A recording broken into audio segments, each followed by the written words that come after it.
Halo semuanya, selamat datang kembali di channel Bukan Saran Keuangan. Kali ini kita bakal ngobrolin topik yang lagi panas-panasnya di dunia sepak bola Indonesia. Sepanas apa?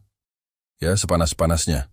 Hehehehe. Siapa lagi kalau bukan Sang Ketua Umum PSSI, Erick Thohir? Judul kita hari ini agak provokatif nih. Erick Thohir. Dari pahlawan jadi pecundang. Kalau mau diperhalus dengan bahasa Jawa, from hero to zero. Kita akan bedah perjalanannya yang penuh drama di PSSI. Jadi, pastikan kalian nonton sampai habis ya.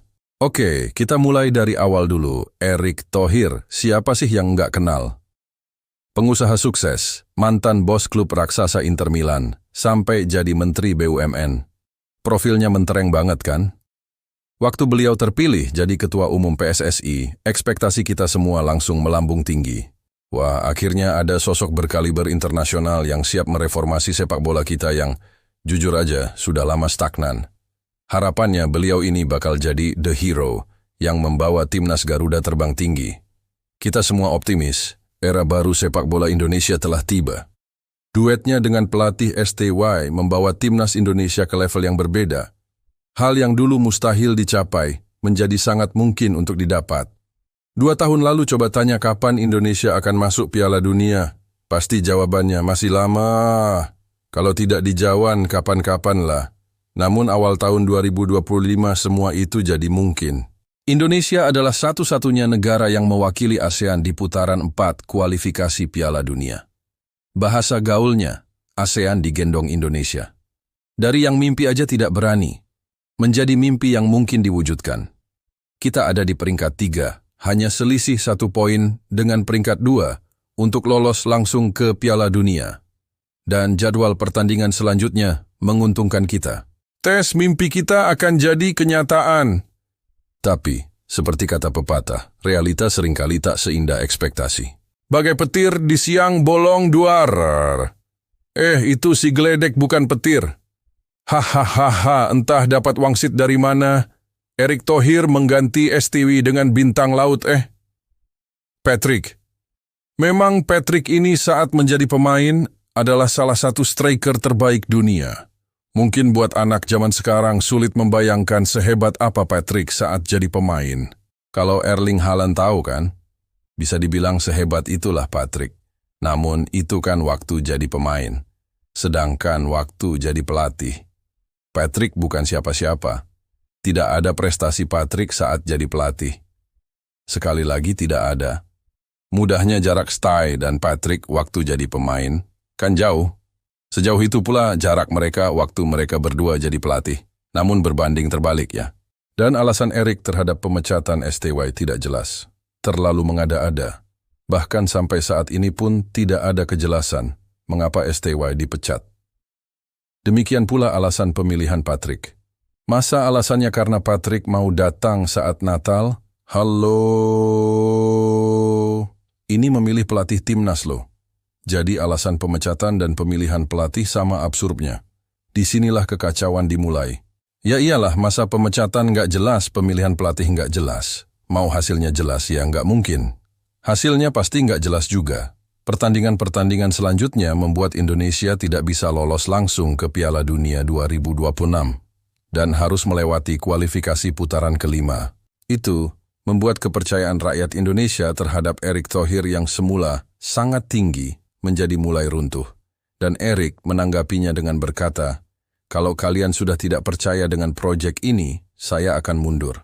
Saat itu, sebagian besar rakyat Indonesia masih terpesona dengan pesona Erick Thohir yang mampu membuat prestasi timnas Indonesia sejauh saat itu. Dan rakyat Indonesia memilih untuk diam bersabar menunggu hasil. Akhirnya waktu membuktikan bahwa Indonesia gagal menembus putaran 5 kualifikasi Piala Dunia. Yang artinya Indonesia tidak akan bermain di Piala Dunia 2026. Yang artinya pula mimpi yang dibangun SBY dihancurkan oleh sang bintang laut. Saat itu emosi rakyat Indonesia memuncak, tidak saja kepada si bintang laut, tetapi juga pada Erick Thohir. Jika sebelumnya rakyat Indonesia memilih mundur dan bersabar, ketika Erick Thohir mengancam untuk mundur. Kali ini rakyat Indonesia lah yang meminta Erick untuk mengundurkan diri dari jabatannya sebagai Ketua PSSI, sebagai wujud pertanggungjawaban. Yang lucu, kalau dulu Erick Thohir mengancam untuk mundur. Sekarang Erick Thohir malah nggak mau mundur. Bahkan diduga mengerahkan buzzer untuk membalikkan opini rakyat Indonesia. Namun rakyat Indonesia tidak semudah itu untuk dibohongin, dan gelombang sudah begitu besar untuk dihadang. #ErickOut. Makin lama makin banyak, dan bertahan berhari-hari bahkan berminggu-minggu di sosial media. Dan Erick berkata kalau mau saya mundur nanti di pemilihan ketua PSSI di tahun 2027, nggak ada yang salah dengan statement Erick itu. Namun bukankah dulu dia sendiri juga yang mengatakan, jika rakyat sudah nggak percaya sama dia akan mundur, memang jabatan itu selalu memabukkan. Untuk posisi ketua PSSI membuat tingkat pengenalan menjadi tinggi di rakyat Indonesia. Namun, apa gunanya tingkat pengenalan yang tinggi jika nilainya negatif? Tidak dapat dipungkiri banyak jasa Erick Thohir terhadap Timnas Indonesia. Namun tidak dapat dipungkiri juga errornya juga banyak. Pergantian STI adalah tanggung jawab Erick Thohir. Kegagalan Timnas Indonesia mencapai putaran final Piala Dunia 2026 juga adalah tanggung jawab Erick Thohir. Sebenarnya Erick Thohir masih bisa kembali mendapatkan hati rakyat Indonesia, yaitu dengan memenuhi tuntutan mereka untuk menarik kembali atau memperkerjakan kembali STI sebagai pelatih Timnas Indonesia. Namun entah apa yang dipikirkan Erick yang mengatakan, tidak mungkin STI kembali menjadi pelatih Timnas Indonesia. Pernyataan tersebut bagai menyiram minyak ke api. Kekesalan rakyat Indonesia terhadap Erick Thohir semakin menjadi-jadi, dan nilainya semakin negatif. Benar-benar tidak mengerti apa yang Erick pikirkan. Bukankah dulu duetnya dengan STI mewujudkan mimpi demi mimpi, bahkan mimpi tertinggi untuk berlaga di putaran final Piala Dunia. Dan kehancuran itu dimulai saat Erick tidak lagi berduet dengan STY. Sudah sangat jelas bahwa duo Erick STY menghasilkan sesuatu yang positif, dan perpisahan mereka membawa hal yang negatif buat Erick. Sangat berharap Erick mengingat, Vox Populi, Vox Dei, suara rakyat, suara Tuhan. Saat ini rakyat menginginkan STY untuk kembali menjadi pelatih Timnas Indonesia. Jika Erick mengabulkan hal tersebut akan mendapatkan hati rakyat. Dan jika Erick masih bersikeras untuk menentangnya, hanya akan mendapatkan amarah rakyat. Menjadi ketua umum PSSI ternyata nggak semudah membalikkan telapak tangan. Nah, dari sinilah julukan Zero atau pecundang mulai disematkan oleh sebagian kalangan. Kekecewaan publik, terutama para supporter fanatik, makin memuncak. Pertanyaan-pertanyaan kritis mulai bermunculan. Apa yang sebenarnya terjadi di PSSI? Kenapa perubahan signifikan yang dijanjikan belum juga terasa? Tentu, kita tahu Pak Erick nggak main bola langsung di lapangan, tapi sebagai nakhoda, beliau yang memegang kendali arah kapal PSSI ini. Sayangnya, hasil yang didapat seringkali belum sesuai dengan harapan besar yang sudah terlanjur kita gantungkan. Tapi, apakah adil kalau kita menyalahkan Erick Thohir 100%? Kita harus ingat, PSSI itu sebuah organisasi besar. Kita di dalamnya ada banyak sekali elemen. Dari pengurus lain, jajaran pelatih, hingga para pemain itu sendiri. Mungkin masalahnya ada di koordinasi yang belum sinkron. Ibaratnya mau main game bareng, tapi kontrolernya beda-beda, nggak ada yang nyambung. Jadi meski sang ketua punya visi besar, kalau eksekusinya di lapangan nggak sejalan, ya hasilnya bakal sama saja. Kita juga nggak bisa memungkiri kalau ada beberapa gebrakan positif yang coba beliau lakukan. Misalnya, mendatangkan pelatih kelas dunia atau mencoba memperbaiki sistem liga. Tapi, tantangan dalam membenahi ekosistem sepak bola yang sudah mengakar lama ini memang luar biasa besar. Kegagalan timnas yang terus berulang di level internasional jadi pukulan telak yang membuat kita semua gemas.